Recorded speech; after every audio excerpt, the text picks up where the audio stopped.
Trata de Manuel Carreira, de la Compañía de Jesús. Es licenciado en Filosofía por la Universidad de Comillas y de Teología por la Universidad Loyola de Chicago.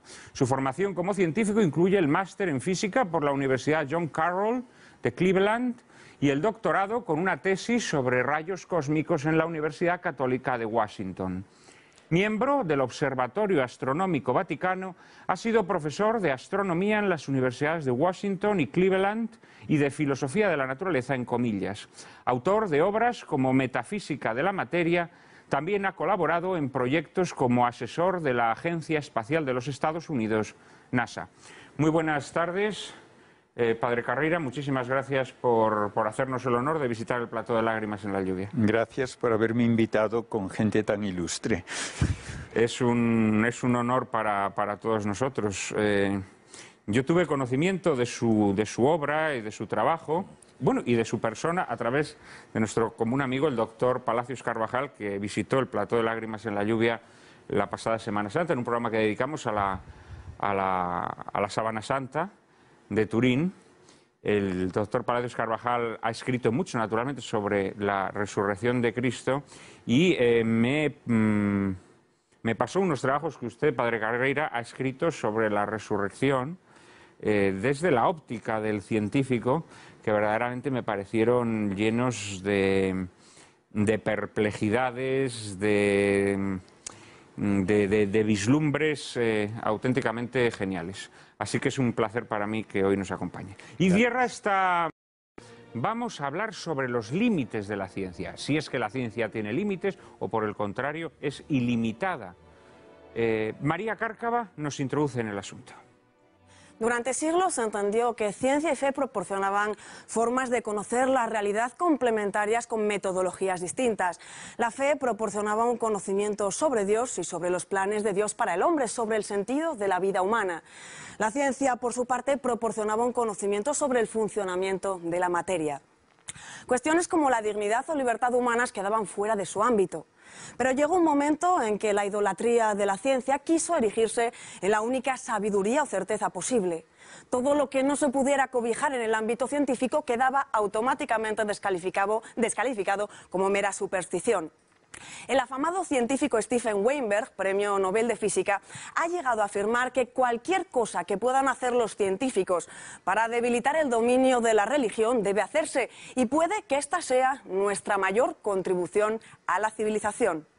El reputado químico Peter Atkins, por su parte, asegura que la exploración del universo nos revela que todo es caos y que, por tanto, parece inconcebible la existencia de un creador.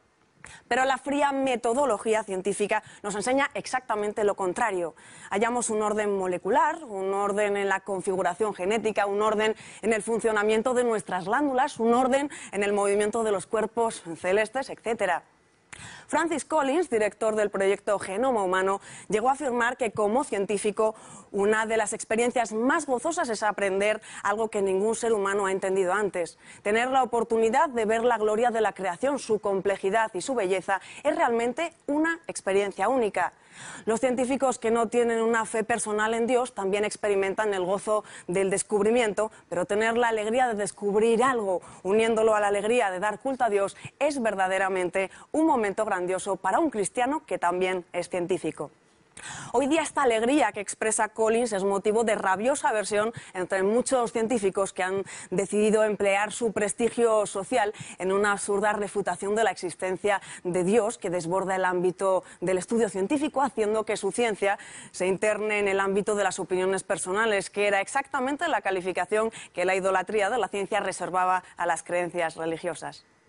Esta tarde preguntamos a nuestros invitados, ¿posee la ciencia alguna sabiduría superior que le permita pontificar sobre el sentido o sinsentido de la vida humana? ¿Dónde se hallan los límites de la ciencia? ¿Puede dar la ciencia respuestas a todas las realidades que conforman nuestra vida? Padre Carreira, por alusiones, puesto que hemos hablado de fe y ciencia, y usted reúne en su persona al científico y al sacerdote, al hombre de ciencia y al hombre de Dios. Es muy llamativo, ¿no?, esta nueva corriente que se ha infiltrado en la ciencia, estos científicos que furiosamente quieren combatir la religión presentándola como una enemiga irreconciliable de la ciencia. ¿Ciencia y fe son irreconciliables? Me van a permitir que haga algo que yo quiero siempre hacer antes de discutir nada, y es definir términos. Si yo voy a un campus universitario y me dicen, mire, ese es el edificio de ciencias y ese es el edificio de humanidades, ¿qué espero que me van a enseñar en el edificio de ciencias? Espero que me enseñen física, química, astronomía, geología, biología. ¿Qué espero que me enseñen en el edificio de humanidades? Literatura, historia, sociología, arte. Todo esto indica ya que la palabra ciencia en nuestro ambiente intelectual actual ha perdido el significado general que tuvo durante siglos. Durante siglos, ciencia significaba todo conocimiento razonado. Y por tanto, la filosofía era ciencia, la teología era ciencia, la historia era ciencia, no era simplemente un catálogo de fechas y de nombres. Y esto ahora ha cambiado de tal manera que lo único que significa la palabra ciencia en el lenguaje ordinario académico es el estudio de la actividad de la materia. Solamente eso. Y tiene que ser una actividad que al menos en principio puede comprobarse con un experimento. Y todo experimento dará lugar a medidas que pueden utilizarse luego con un formalismo matemático para expresar cómo actúa la materia, predecir qué va a ocurrir si sé qué estado inicial tengo y qué leyes rigen ese aspecto de la materia, y también me permiten inferir cómo era la materia antes para dar lugar a lo que ahora observo. Pues bien, toda la ciencia moderna me dice que lo único que hace la materia es transformar a la materia mediante 4 interacciones o fuerzas que llamamos la gravitatoria y la electromagnética de largo alcance y la nuclear fuerte y la nuclear débil de muy corto alcance. Lo que no puede explicarse por esas 4 fuerzas no es debido a la materia. Así tajantemente hay que decirlo. Por lo tanto, como científico, si yo digo, por ejemplo, que una poesía se debe a la materia y no a un espíritu humano, tengo que decir cómo paso de una de estas fuerzas a la belleza de la poesía. Como eso no se puede hacer, todo lo que es arte, plástico, literario, musical, queda fuera del ámbito de la ciencia. Usted sabe que ahora hay científicos o pseudocientíficos, algunos así de pelo escarolao, divulgadores, ¿no?, que sí, que explican que se escribe una poesía o nos emocionamos con una poesía por reacciones químicas que se producen en nuestro organismo. Ningún científico dice que una reacción química o física produce información, contenido de ideas. Ninguno. Y si no, díganme quién lo dice. No, científicos no, pseudocientíficos bastantes. Pseudocientíficos los hay a montones. Ningún científico le aceptará a usted, por ejemplo, que yendo al laboratorio depende de que usted dé una orden a unos productos químicos sobre la mesa para que haya una reacción o no la haya. Nadie dirá eso jamás. Se dice que la materia tiene esas 4 maneras de producir efectos que siempre son solamente transformaciones del estado de la materia y que además esos efectos son algo que se debe a la naturaleza de las cosas. Si usted quiere decirlo de una manera muy elemental, las cosas hacen lo que hacen porque son lo que son. y por eso podemos establecer lo que llamamos leyes de la naturaleza, que no se las impone nadie a la naturaleza, sino que es una expresión generalizada de un modo de proceder que se debe a lo que la naturaleza es. Ese sería el ámbito de la ciencia, lo ha identificado extraordinariamente, con rigor de entomólogo.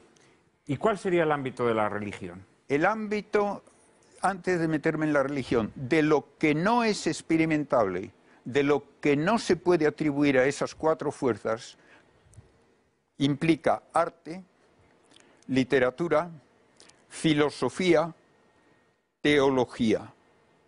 Todo eso entra dentro de las humanidades que no tienen absolutamente ninguna comprobación experimental ni pueden ponerse en una ecuación.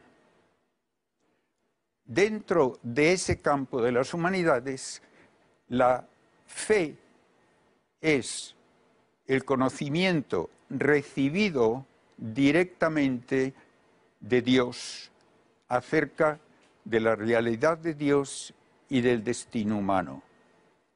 Y la teología es el esfuerzo racional de entender los datos de esa revelación. De modo que hay que distinguir fe de teología. Y fe tiene tres significados que pocas veces se distinguen y por lo tanto se habla de una manera muy inexacta. El primer significado de la palabra fe es conocimiento recibido de otros. Y todo lo que es transmisión cultural humana se hace por fe humana. Y el pasado que bueno, no... también la fe religiosa, la tradición... Perdón, que pues estoy aún hablando de la fe humana. La fe humana es el único camino por el cual podemos conocer el pasado. Y la fe humana es la que permite que nos ahora aprovechemos de todo lo que hizo la humanidad con los genios más valiosos a lo largo de su historia. Y por esta fe humana adquiero certeza en contra de mi experiencia y en cosas que no entiendo. Y doy un ejemplo. Por mi experiencia, yo diría que mi mano es sólida y esta silla también. Por la teoría atómica sé que no es así. Creo la teoría atómica, no creo a mi experiencia. La mecánica cuántica, nadie la pone en duda, está extremadamente bien comprobada, pero uno de los que más contribuyeron a ella, Richard Feynman, dice taxativamente: puedo afirmar sin miedo a que nadie me contradiga que no hay nadie en el mundo que entienda la mecánica cuántica, pero se acepta. De modo que la fe humana me da la mayor parte de mi conocimiento, me da certeza aun en contra de mi experiencia y en cosas que no entiendo. Pues bien, por fe humana debo saber si de hecho se ha dado una comunicación de verdades que vienen directamente de Dios. Y eso es el fundamento del cristianismo. El cristianismo no es una mitología, no es una filosofía, es el hecho histórico atestiguado por testigos dignos de fe, de que Cristo existió, de que demostró ser Dios con sus milagros y que se transmite la enseñanza infaliblemente porque Él prometió que haría lo necesario para que no se trastocase esa enseñanza, estableciendo una iglesia con una ayuda constante de un Espíritu Santo divino que la libra de error. Todo esto se basa en el testimonio de los apóstoles que dieron su vida por ese testimonio. De modo que tengo el mismo modo de conocer por el que en un juicio criminal se dice que una persona es culpable o no, por testigos dignos de fe. Una vez que tengo esto, entonces es de suponer que la revelación divina no va a ser para librarme a mí del trabajo de estudiar ciencia. No va a decirme nada de ciencia. Me dirá algo importantísimo, mucho más.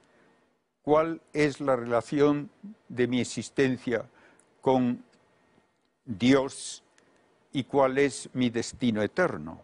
Y eso, naturalmente, como no puede jamás someterse a una prueba de laboratorio, queda totalmente fuera del ámbito de la ciencia.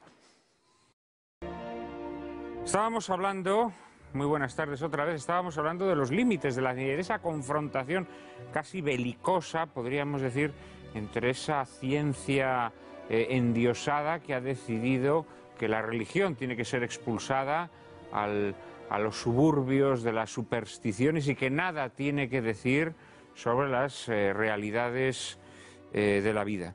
Y naturalmente hay muchos científicos que se han sumado a esta tesis y otros naturalmente más cuerdos o menos soberbios que la combaten. Seguramente el padre Carreira de esto sabe mucho.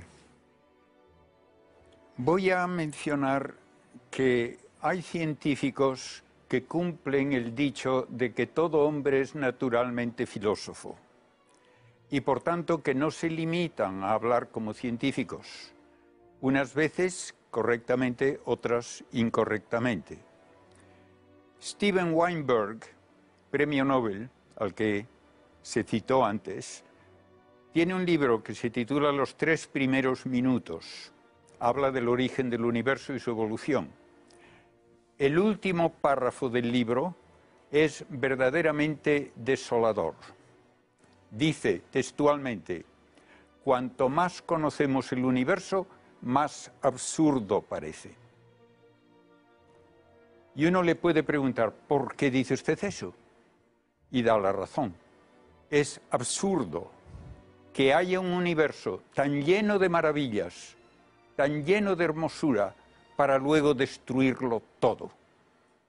Y la ciencia no me da alternativa. Se puede calcular cuando ya no brillará ninguna estrella, cuando el universo será una inmensa burbuja de vacío, oscuridad y frío. Entonces, ¿para qué todo?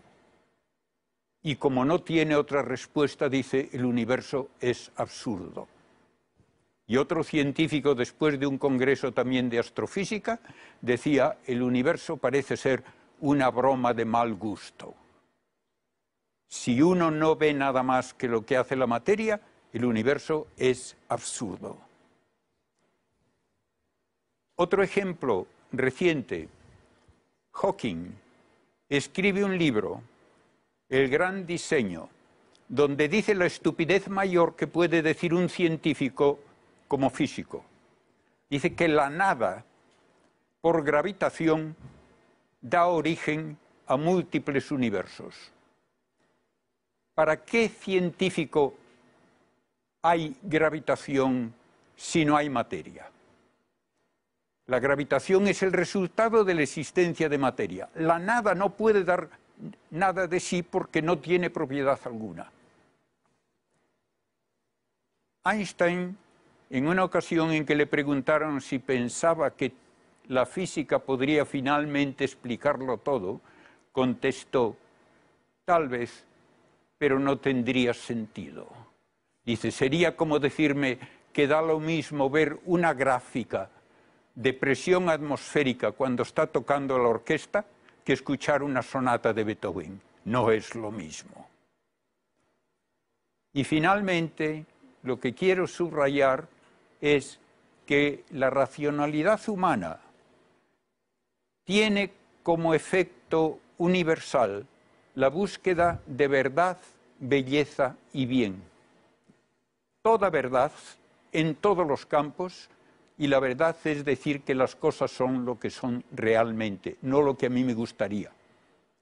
Busca belleza, busca orden y armonía en todos los niveles y busca el bien que finalmente implica relaciones personales y ahí está la base de la dignidad humana del hombre como sujeto de derechos y deberes. Y la racionalidad busca entender, y por eso se basa en los tres principios de la lógica. El de identidad, las cosas son lo que son, me guste o no me guste, y por eso hacen lo que hacen. El de no contradicción, no vale lo mismo decir sí que no ante una pregunta que no es equívoca. Y muy importante, el principio de razón suficiente. Hay que dar una explicación coherente en que hay una conexión lógica entre la causa que se propone como explicación y el efecto que se quiere explicar. Y hoy está muy de moda, pero muchísimo, el olvidarse de este tercer límite del razonamiento. ¿Por qué ocurre tal cosa? Ah, porque sí. Si usted dice porque sí a un niño, el niño no acepta eso.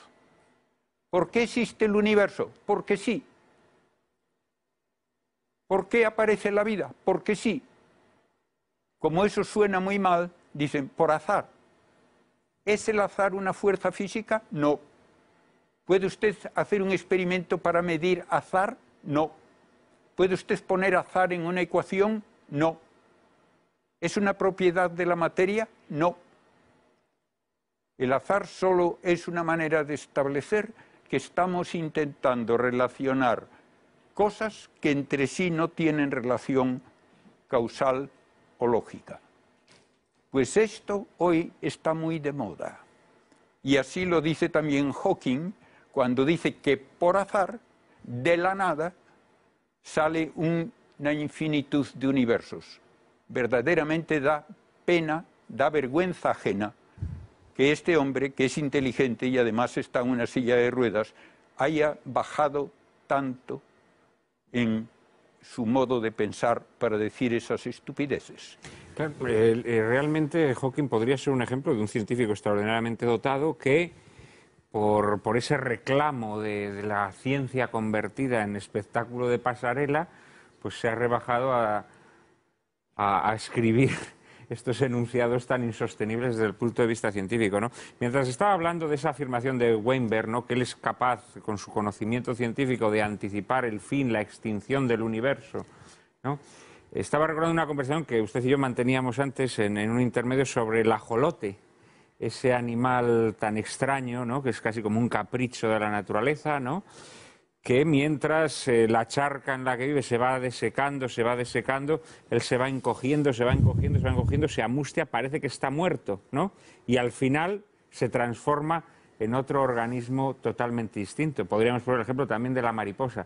Claro, Weinberg en lo que no cree es en la restauración final de las cosas en Cristo, es decir, en la transformación de la naturaleza en algo que supera todas las leyes físicas tal y como lo concebimos mediante el conocimiento puramente científico. No tiene esperanza. Así es. No tiene esperanza.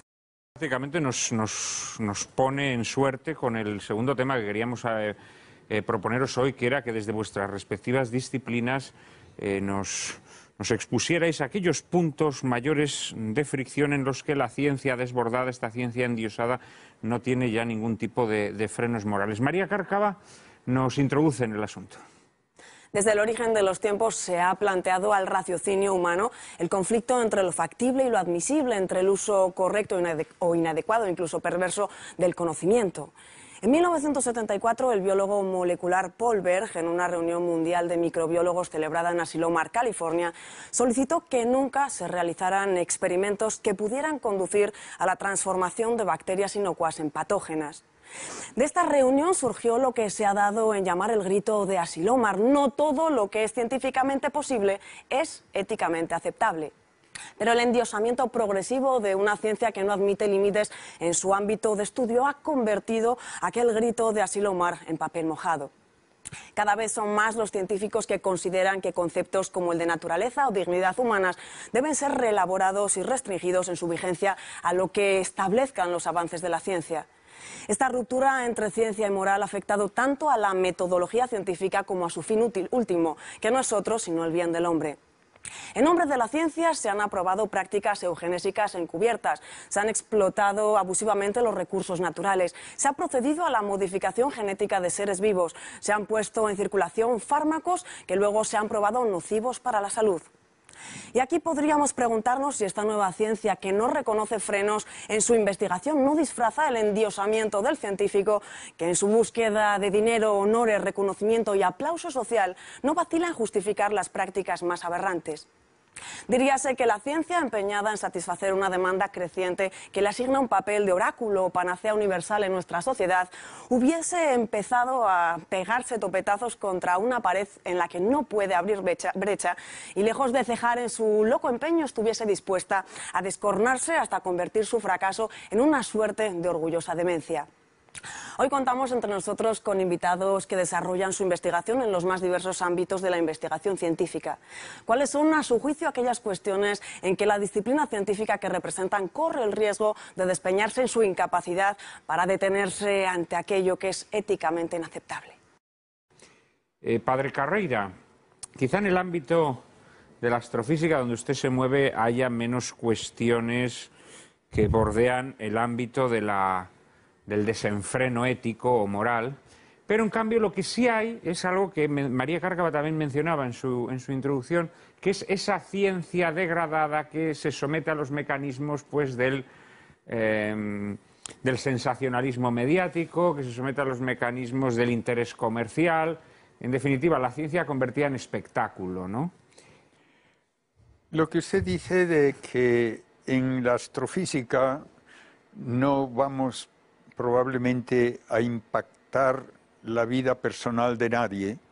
Yo decía a mis alumnos en Estados Unidos el primer día de clase que la astrofísica tenía la gloria de ser perfectamente inútil, y a ellos les extrañaba que eso lo dijese el profesor el primer día de clase. Y yo les decía, sí, como es perfectamente inútil desde el punto de vista materialista económico, la poesía. Pues muy bien. La astrofísica es la poesía de la ciencia. Dejémoslo así, la estudiamos porque es hermosa, porque nos responde además a el deseo que todos llevamos dentro de entender esa maravilla que es el cielo cuando lo vemos sin prejuicios. Hay el peligro, sí, de querer decir de una manera que es totalmente acientífica que lo que vemos es un universo de una infinitud de universos, porque se toma como base lógica algo que es totalmente absurdo, y es que todo aquello que matemáticamente puede ocurrir, tiene que ocurrir de hecho. Y yo veo esto mucho en las discusiones acerca de la vida fuera de la Tierra. Me preguntan, ¿es posible que haya otro planeta con vida inteligente? Según las leyes físicas, sí, es posible. Entonces es probable que lo haya, porque hay tantísimos astros por ahí, y si es probable, entonces lo hay. Y yo digo, bueno, pues vamos a hacer un experimento muy sencillo. Yo le digo, ¿es posible, según las leyes de la física, que si yo dejo caer este bolígrafo sobre la mesa, se quede sobre la puntita derecho? Sí, es posible según las leyes de la física. ¿Es probable, aunque usted lo deje caer 1.000.000 de veces, que ocurra por lo menos una vez? No. ¿Es cierto que va a ocurrir? No, no y no. De modo que no me mezclen el posible con probable y con cierto. Y a veces esto se hace de una manera que es o bien inconsciente o muy conscientemente un deseo de rebajar la dignidad humana. Tiene que haber muchísimos sitios en el universo con vida inteligente, por lo tanto nosotros no somos nada especial. Eso es prácticamente el modo en que se arguye. No hemos sido elegidos por aquel que nos creó, porque también en este ámbito de la astrofísica yo percibo un gran interés en muchos científicos en demostrar la inexistencia de Dios, ¿no? Esto es una constante, yo diría sobre todo en las últimas décadas, ¿no? En el ámbito de la pues cuando se habla de la creación del universo, ¿no? Ese universo nacido de la nada, esa especie de vacío cósmico, ¿no? En el que de repente se crea el universo. Todo eso yo creo que también hay un interés ideológico de fondo, ¿no? Pero hay de todo.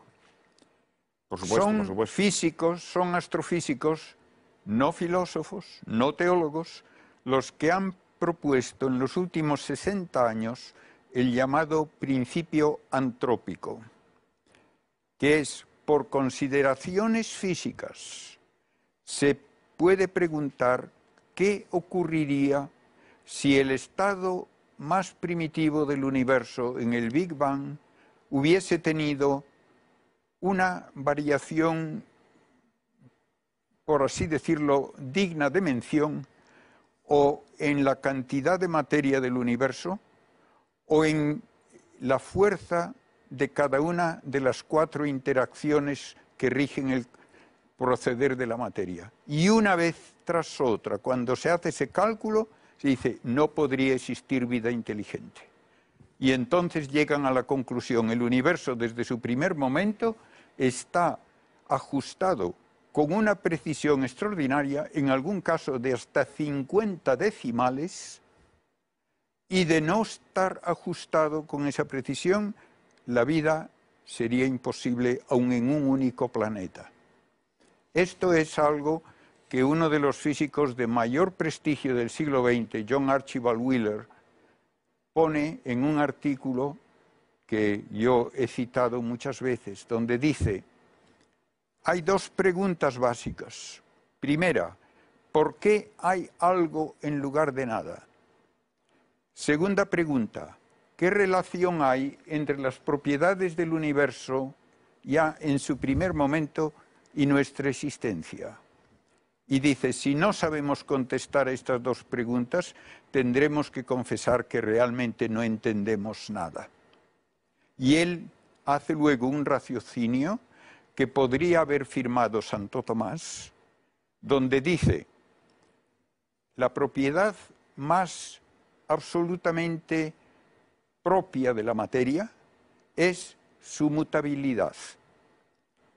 Toda la ciencia estudia los cambios de la materia. Pues bien, toda mutabilidad implica la posibilidad de existir de diversas maneras.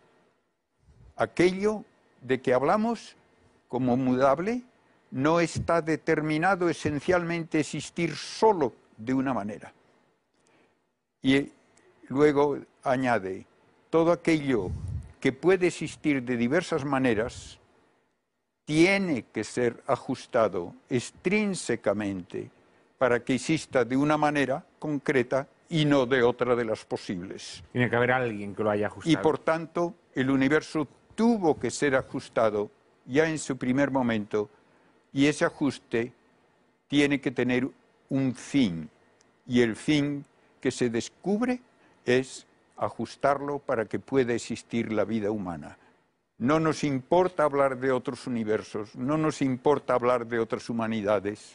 El universo cumple su destino cuando existe un planeta, que es la Tierra, por lo menos uno, donde se da la vida personal, inteligente, y con una última frase, si el Creador es inteligente y libre, tiene los atributos propios de la persona.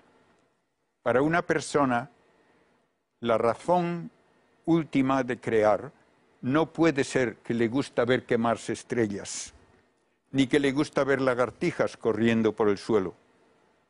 Una persona solo puede satisfacerse con relaciones personales, y entonces el universo está hecho para que haya quienes pueden tener relaciones personales con el Creador personal.